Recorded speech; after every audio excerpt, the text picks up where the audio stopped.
Од осудениците од 27 април новиот председател Иванов за помилување, како партијата гледа на оваа можност?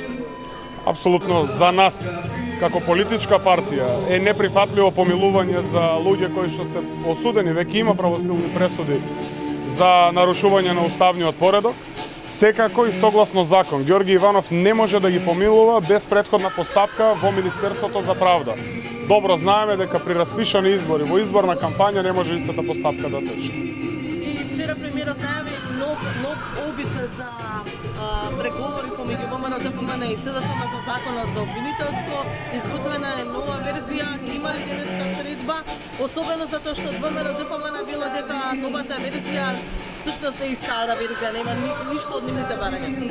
Како одговорна партија, како одговорни политичари, секогаш даваме и ќе даваме шанса на диалогот, се со цел постигнување на консензус околу така крупни и важни закони за државата, особено за воспоставувањето на правната држава.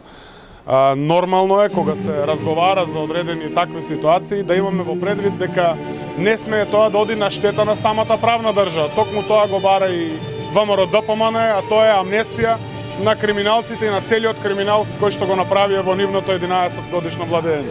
Ќе повторам, како одговорна и државотворна партија која што има за цел да ја интегрира државата во Европската унија и НАТО, нема да дозволиме таков чин од страна на криминалното раководство на ВМРО ДПМН, а со насоки од Будимпешта, директно од Никола Груевски.